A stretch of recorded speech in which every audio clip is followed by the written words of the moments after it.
ಹೊಸ ಕನ್ನಡ ವಾಹಿನಿಗೆ ಸ್ವಾಗತ. ಕೇದಾರ ಪೀಠದ ಶಾಖಾ ಮಠಗಳು ಆದ ಮುತ್ನಾಳ್ ಬೆಟಸೂರ ಮಠಗಳ ಪೀಠಾಧ್ಯಕ್ಷರು ಆದ ಶ್ರೀ ಶಿವಾನಂದ ಶಿವಾಚಾರ್ಯ ಸ್ವಾಮೀಜಿಗಳ ಗರಡಿಯಲ್ಲಿ ಪಳಗಿದ್ದಂತಹ ಕಿರಿಯ ಶ್ರೀಗಳು ಆದ ಶ್ರೀ ನೀಲಕಂಠ ಶಿವಾಚಾರ್ಯ ಸ್ವಾಮೀಜಿಯವರು ಅನಾರೋಗ್ಯದಿಂದ ಬೆಳಗಾವಿಯ ವಡಗಾವ್ನ ದೊಡ್ಡಮನಿ ಆಸ್ಪತ್ರೆಯಲ್ಲಿ ಚಿಕಿತ್ಸೆ ಫಲಿಸದೆ ಕೊನೆ ಉಸಿರು ಎಳೆದಿದ್ದು ನಿನ್ನೆ ಮುತ್ನಾಳ್ ಗ್ರಾಮದ ಮಠದ ಭೂಮಿಯಲ್ಲಿ ಅಪಾರವಾದ ಭಕ್ತಾದಿಗಳ ಶೋಕಸಾಗರದಲ್ಲಿ ಶಿವೈಕ್ಯರಾಗಿದ್ದಾರೆ.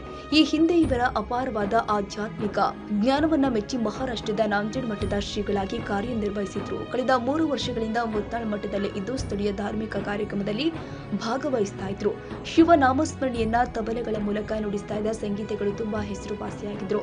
ನಿನ್ನೆ ಮುತ್ನಾಳ್ ಗ್ರಾಮದ ಪ್ರತಿ ಓಣಿಯಲ್ಲಿ ಅಪಾರವಾದ ಭಕ್ತಾದಿಗಳ ಸಮ್ಮುಖದಲ್ಲಿ ಇವರ ಪವಿತ್ರ ಮೃತದೇಹವನ್ನ ಮೆರವಣಿಗೆ ಮಾಡಿ ಅಂತ್ಯಕ್ರಿಯೆಯನ್ನ ವಿಧಿವಿಧಾನಗಳ ಮೂಲಕ ಎಲ್ಲ ಪೂಜ್ಯ ಶ್ರೀಗಳ ದಿವ್ಯ ಸಾನ್ನಿಧ್ಯದಲ್ಲಿ ದರಿಯಲ್ಲಿ ವಿಲೀನಗೊಂಡ್ರು.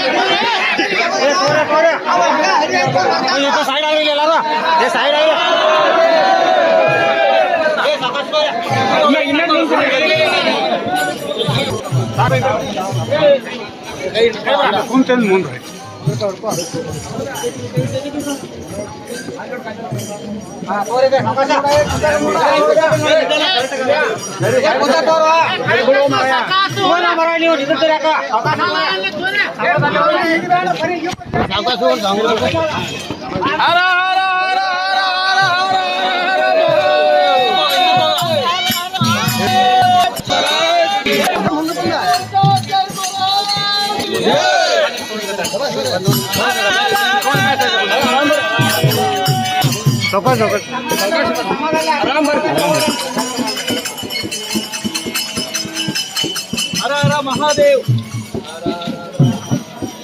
कला बरोबर बंदवर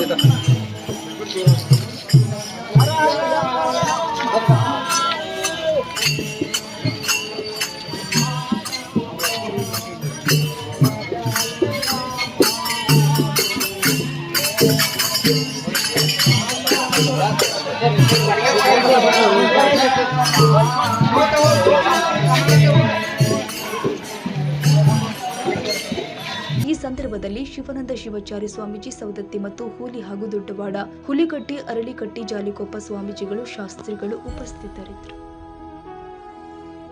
ತಾಜಾ ಸುದ್ದಿಗಾಗಿ ಎಂಟಿವಿ ನ್ಯೂಸ್ 24x7ಗೆ ಸಬ್ಸ್ಕ್ರೈಬ್ ಮಾಡಿ ಮತ್ತು ಬೆಲ್ ಐಕಾನ್ ಅನ್ನು ಒತ್ತಿ. ತಪ್ಪದೇ ಲಿಂಕ್ ಶೇರ್ ಮಾಡಿ.